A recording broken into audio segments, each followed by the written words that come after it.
Olá pessoal, mais uma parte da nossa aula sobre transtornos de personalidade e agora eu trago o grupo C das personalidades. Então esse comportamento desse grupo vai ser um comportamento ansioso e temeroso. Sempre essas pessoas com essas personalidades eles vão ser parecidos, né? Então, a personalidade de evitação, então esquiva, que algumas bibliografias trazem como nome esquiva, tá?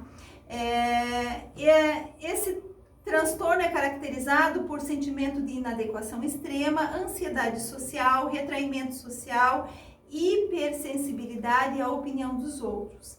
As pessoas portadoras deste transtorno têm baixa autoestima e pouca confiança em si mesmos.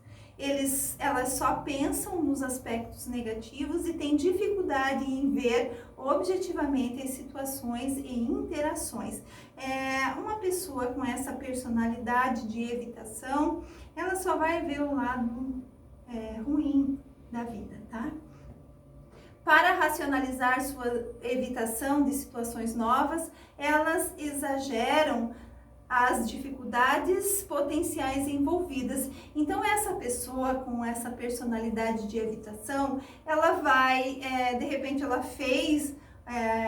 conseguiu um trabalho, então ela não vai desafiar e, de repente, ir atrás de um outro trabalho. Ela vai ser a vida inteira assim, tá? Sempre vai ser assim. Por quê? Porque ela tem medo, né? Lembra que a característica mais comum desse grupo vai ser o medo? Então, ela tem medo dos desafios, tá? Elas podem criar mundos de fantasia para substituir o mundo real. Os sinais e sintomas da personalidade de evitação: acanhamento, timidez e retraimento social. Comportamento ou aparência que visam afastar os outros, relutância em falar, constante desconfiança ou hostilidade excessiva, testar a sinceridade dos outros e dificuldade em iniciar e manter relacionamentos. Essa pessoa que tem uma personalidade de evitação, ela de repente ela pode ter um relacionamento, ser casada e tudo, mas assim, ela não vai separar para iniciar um novo relacionamento. Ela vai viver a vida inteira deste jeito, tá? Mais sinais e sintomas, então, expressão emocional limitada, tensão e ansiedade, baixa autoestima, sentimento de ser indigno de relacionamentos bem-sucedidos, acanhamento e perfeccionismo. Ela sempre diz assim: eu só escolhi, só tinha esse para eu casar, não fui atrás de outro. Solidão, relutância em assumir riscos pessoais ou dedicar-se a atividades novas, frequentes escapadas para a fantasia, como ler, ver TV ou sonhar acordado de modo excessivo. Então, às vezes, meio fantasia, para sair daquela tensão que ela vive no dia a dia. E o tratamento da personalidade de evitação? As pessoas com esse transtorno raramente procuram tratamento, a não ser que algo dê errado em sua vida, para indicar que elas não estão se ajustando adequadamente. Pacientes com funcionamento elevado podem necessitar unicamente de psicoterapia, enquanto outros se beneficiam de uma combinação de medicação e psicoterapia. Como que é o objetivo do tratamento desta personalidade de evitação? É aumentar a autoestima, melhorar a interação social e aumentar a confiança nos relacionamentos interpessoais, dessensibilizar a reação às críticas, então ensinar essa pessoa a aceitar as críticas, diminuir a resistência a mudanças, melhorar a adaptação, obter uma reestruturação cognitiva. Então quer dizer o quê? É elaborar novos modos de pensar. Então criar, Então se é aquela coisa sempre muito negativa, então aumentando a autoestima, começar a criar pensamentos de felicidade, de otimismo, de contentamento. desenvolver de modo apropriado a afetividade e a expressão das emoções. Então, para isso que serve o tratamento de uma pessoa que tenha uma personalidade de evitação. Tá?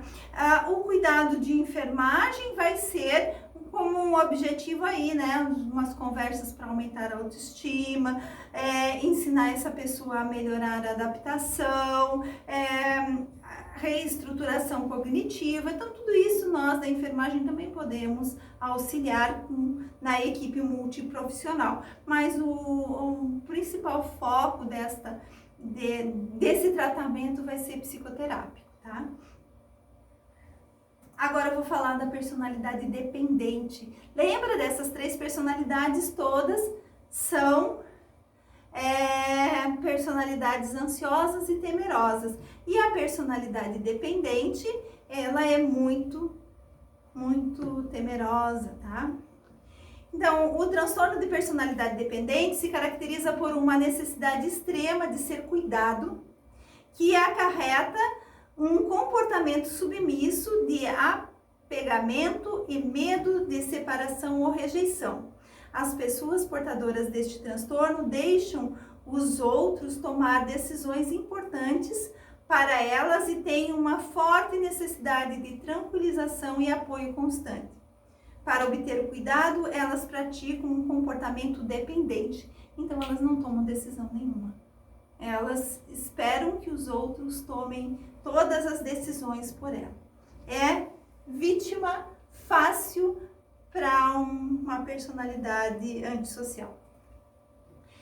O jargão dessa personalidade são pessoas que necessitam de pessoas. Então, elas não tomam decisão nenhuma. Esses comportamentos decorrem da percepção de que ela não consegue funcionar adequadamente sem os outros. Ela deseja atenção e validação e pode solicitar repetidamente atenção às suas queixas em relação a questões como estilo de vida, relações sociais, falta de sentido na vida ou problemas médicos. Então, essas pessoas com essa personalidade dependente, elas não conseguem tomar decisões mínimas. Tipo, será que eu compro um shampoo de camomila ou eu compro um shampoo de babosa? Ela não sabe, ela diz assim, o que você acha? E é assim que vai, tá? Então, os sinais e sintomas: submissão, atitude retraída e de desculpa, baixa autoestima, falta de autoconfiança, falta de iniciativa, incompetência e necessidade de assistência constante. Ela não toma decisão nenhuma, então o outro tem que tomar decisões, às vezes decisões sérias da vida dela. Necessidade intensa e incessante de ser amado numa relação prolongada e estável que apresente alterações mínimas. E aí a gente pensa num antissocial que de repente trai e o dependente aceita, né? A personalidade dependente aceita ser traída. Por quê? Porque ela não vai querer separar, ela não vai conseguir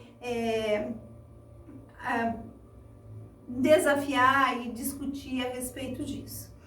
Ansiedade e insegurança, especialmente quando privado de uma relação significativa, sentimentos de pessimismo, inferioridade e menos-valia, hipersensibilidade à crítica, em mulheres pouca necessidade de controlar abertamente ou competir com as outras, né? Então, as outras personalidades marginais podem muito bem se beneficiar disso.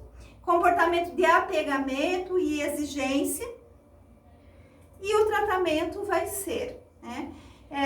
A gente vai pensar nessa pessoa com uma personalidade dependente que ela não se percebe como tendo algum problema, tá? Então, embora frequentemente consulte em clínicas de saúde mental, o paciente com esse transtorno raramente procura tratamento para sua dependência ou ajuda na tomada de decisão. Em vez disso, elas se queixam tipicamente de ansiedade, tensão e depressão. Só que a base, né, é uma personalidade dependente.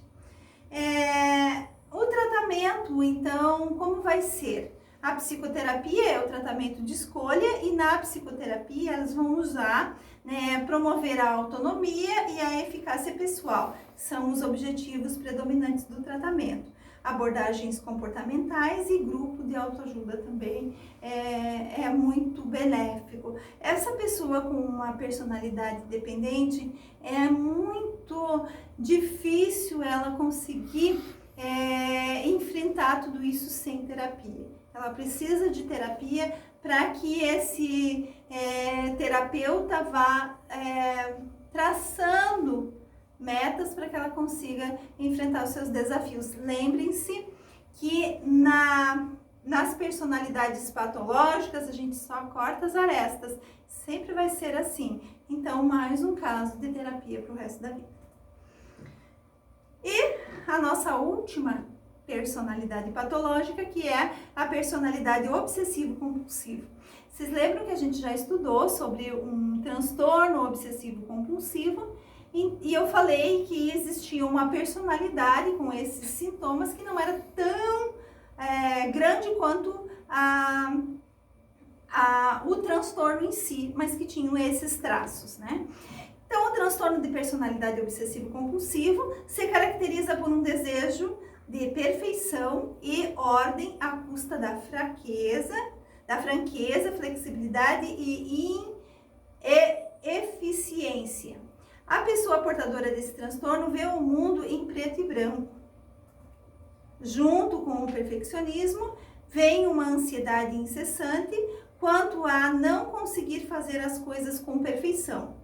O paciente com transtorno de personalidade obsessivo-compulsivo coloca muita pressão sobre si mesmo e nos outros para não cometer erros.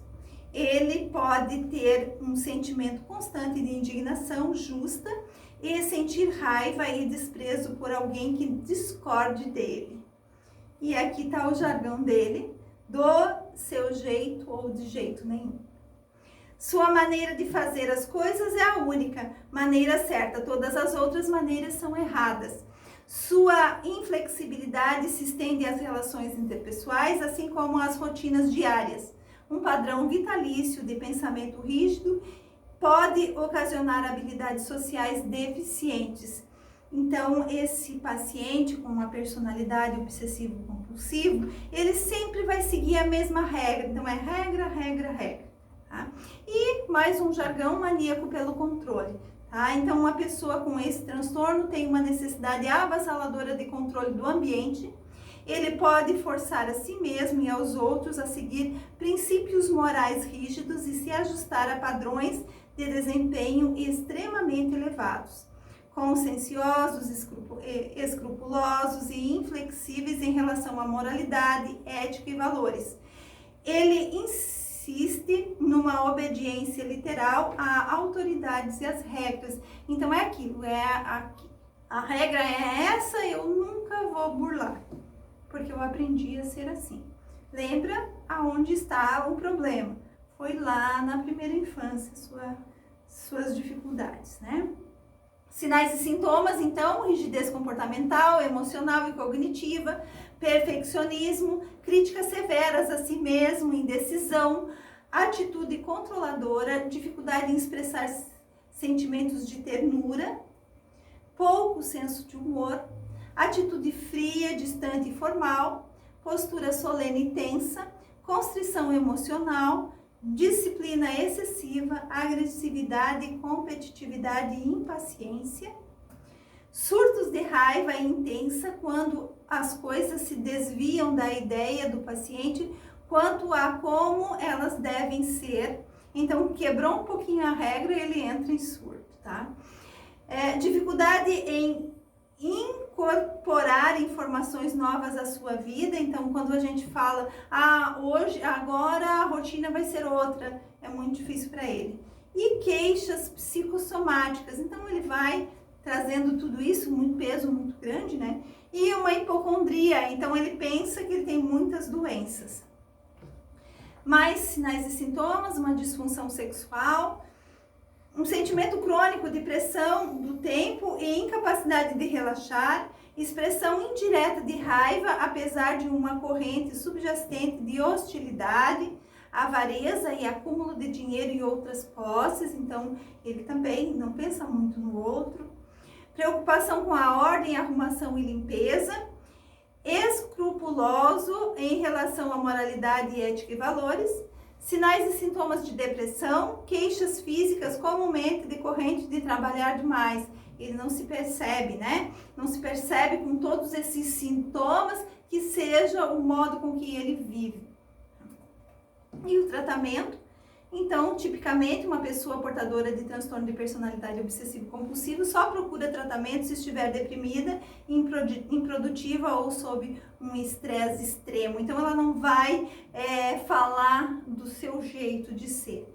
Só depois é que o terapeuta vai percebendo o seu jeito e daí vai, aos poucos, trazendo essa crítica, né?